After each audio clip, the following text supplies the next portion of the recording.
Em um pequeno vilarejo da França, nascia uma garota, filha de um casal de camponeses no ano de 1412. Nascida em meio ao conflito devastador, mal sabia ela que seria responsável por feitos incríveis que ficariam marcados na história do mundo. Se quer saber mais detalhes sobre quem foi essa mulher incrível, fica comigo até o final para não perder nada. E já deixa o like, hein?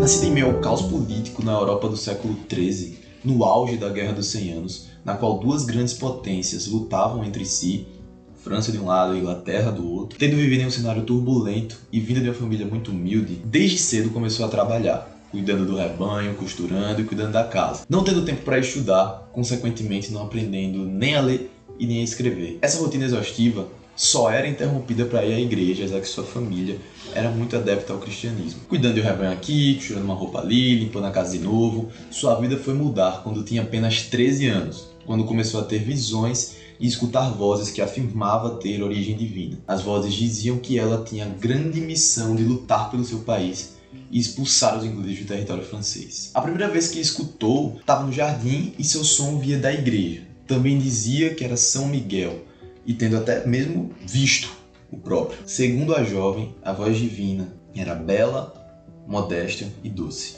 Ela deveria conversar com o Delfim da França, e então foi até a cidade de Vaucouleurs para falar com o capitão Baudricourt. O encontro dos dois não foi nada agradável, já que o capitão não acreditou na história dela. No entanto, ela foi persistente e após um ano ele aceitou enviar a jovem para se encontrar com o Delfim. Então a jovem moça começa a se vestir como um homem da cabeça aos pés. Inclusive, deixar claro que naquele tempo era extremamente comum receber profetas, seja por crença ou por superstição. Nesse momento, Joana foi levada para Carlos VII, que estava intrigado com os relatos do capitão, mas tinha muita desconfiança da jovem. Aí começa um fato curioso. Ele tem a ideia de se disfarçar em meio aos nobres, já que ela nunca tinha visto ele antes, e só o reconheceria se tivesse ligação com o divino.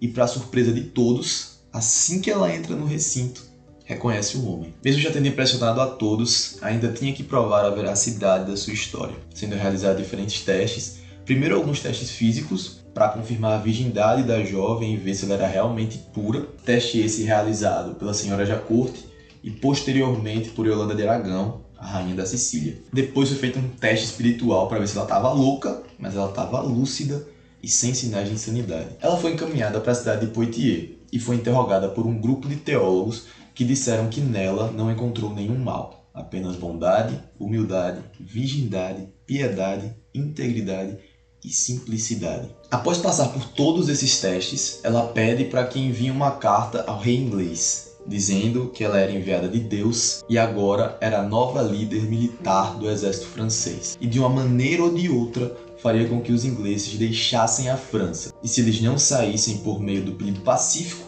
que ela enviara, seriam mortos assim que ela os encontrasse. E deixou claro que se não a ouvissem por suas palavras escritas, ouviriam por seu grito de guerra, e adicionou que as forças celestes não queriam os ingleses por lá. Apesar de existir resistência, a maior parte do clero e da nobreza acreditava nas palavras da jovem, e negar o pedido dela seria como negar uma ordem vinda diretamente dos céus. O Delfim entrega uma espada nas mãos da jovem, e aí começam os preparativos.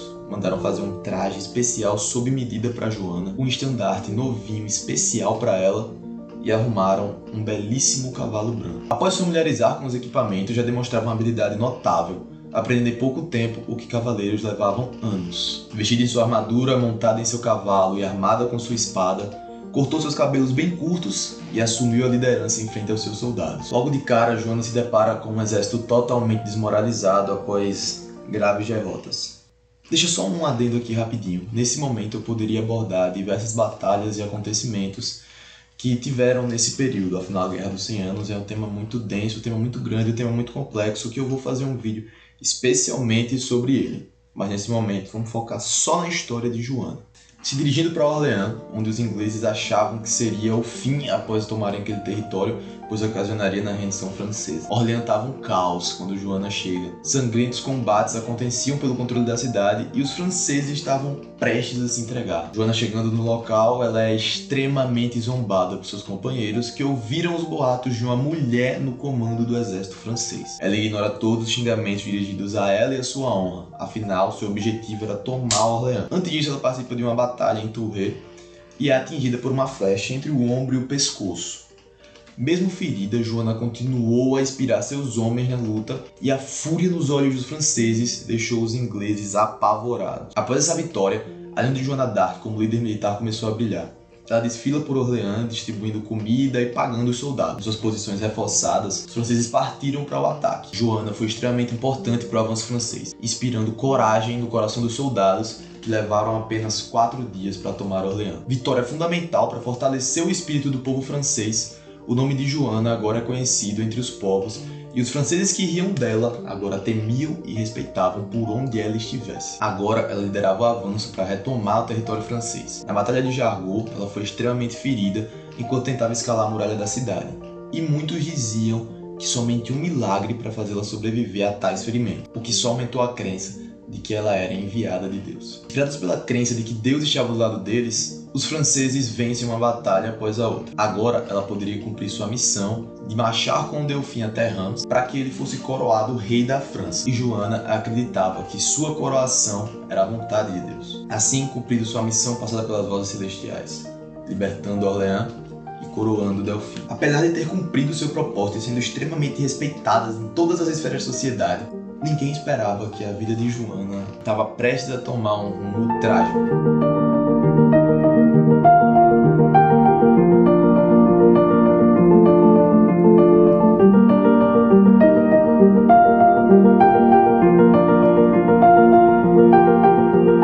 Apesar das vitórias, o governo real decidiu consolidar os ganhos territoriais e deu início a negociações diplomáticas, suspendendo campanhas militares. Grande parte dos soldados franceses foram dispensados, o que enfraqueceu a posição de Joana na luta. E mesmo sem apoio real, Joana continuava a lutar, levando seus homens para a cidade de Compiègne, que estava sob controle do exército borgonhês, que era aliado dos ingleses. O resultado foi um desastre, por conta da grande desvantagem numérica.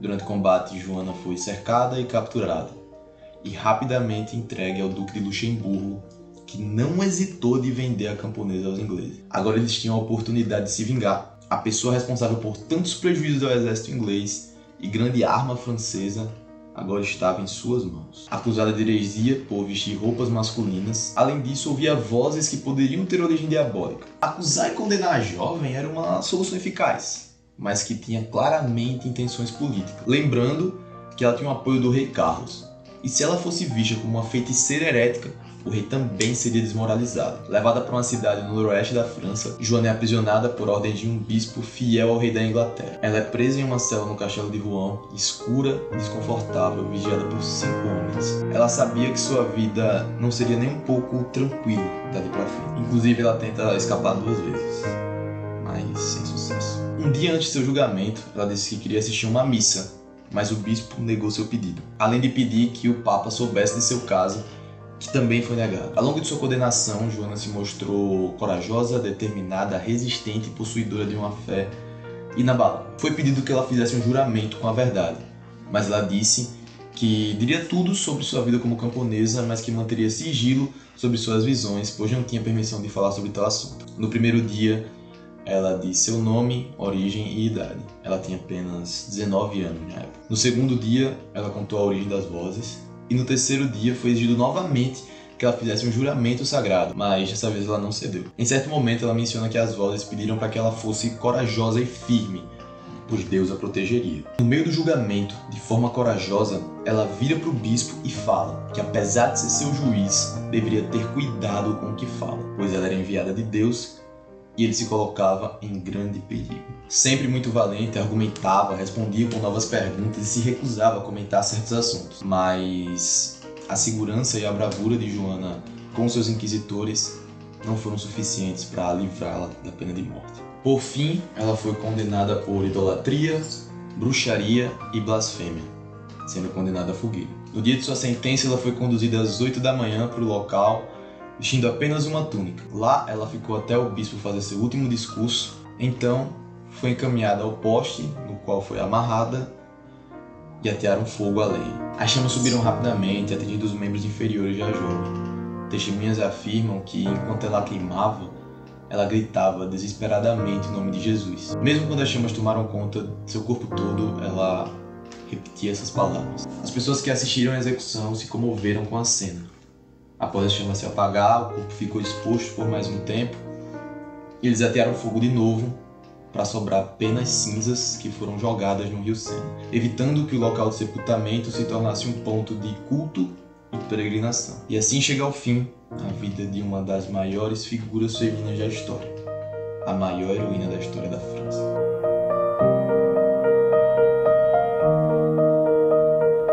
Pouco tempo depois, em 1456, o Papa permite que seja feita uma investigação da vida de Joana, e assim ela foi oficialmente inocentada, passando a ser vista com outros olhos pelo mundo. Um pouco antes disso, o rei Carlos se manifestou, alegando que houve vários equívocos ao longo do julgamento, pelo qual seus inimigos cruelmente a submeteram. Em 1455 foi realizada uma cerimônia na igreja de Notre Dame, diante da mãe e do irmão de Joana, sobre a injustiça ocorrida no julgamento. Como forma de reconhecimento, uma grande cruz foi erguida na praça que Joana foi executada, assim se tornando uma lenda e sua história atravessando os séculos. Napoleão, séculos depois disso, declara Joana como um símbolo francês. E no século XX, o Papa Pio X reconheceu 3 milagres realizados por Joana, na qual 3 freiras rezaram para ela e foram curadas, beatificando ela. Em 1920, Bento XV a canonizou, virando a famosa Santa Joana d'Arc. Em suma, a vida de Joana d'Arc ecoa através dos séculos